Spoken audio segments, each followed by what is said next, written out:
દિવસના શુભ અવસર પર અહીં ઉપસ્થિત દાદરા ગ્રામ પંચાયતના સરપંચ શ્રીમતી ભારતીબેન, જિલ્લા પંચાયતના સભ્ય શ્રી કમલેશભાઈ, ઉપસરપંચ પંચાયત જે તમારું આપણું ગામ છે દાદરા ગ્રામ પંચાયતના મેમ્બર તેમજ દેમડી ગ્રામ પંચાયતના જિલ્લા મેમ્બર શ્રીમતી અનિતાબેન, ઉપસરપંચ અમૃતભાઈ તેમજ દેમડી પંચાયતના મેમ્બરો, શાળાના આચાર્યો, શિક્ષકગણો તેમજ મારા ગામના વડીલો, ભાઈઓ તથા બહેનો, પંચાયત મંત્રી, આપણે બધાને સૌને ખબર જ છે કે 1947માં આપણો દેશ આઝાદ થયો હતો.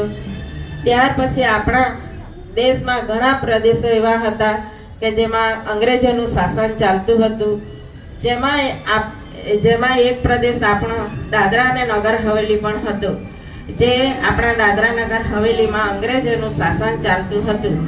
તો આપણા દાદરા નગર હવેલી પ્રદેશના જુદા જુદા સંગઠને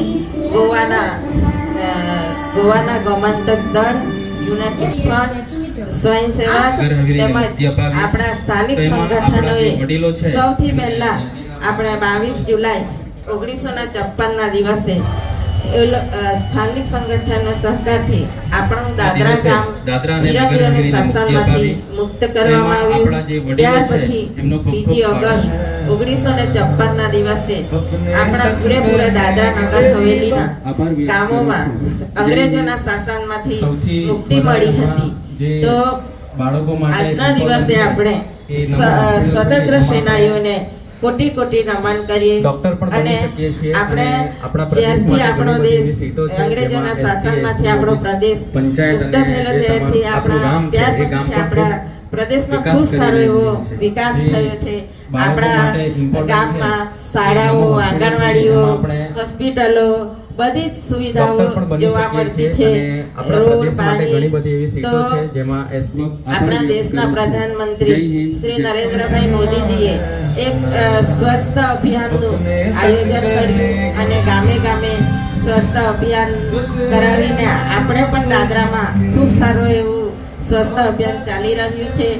અને આ રોડોનો પણ થોડા ઘણા કામો બાકી છે. તે હવે આપણે દિવાળી પછી બધા જ પૂર્ણ કરવામાં આવશે.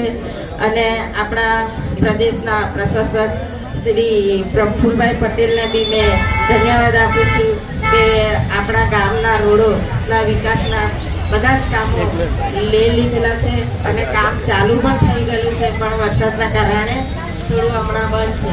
તો તમે બધા ટૂંક સમયમાં આવ્યા અને અહીંની અમારા ગ્રામ પંચાયતને આપણા સ્વભાવ બધાડી એમને બદલ હું તમને બધાને ધન્યવાદ આપું છું. જય હિન્દ, જય ભારત.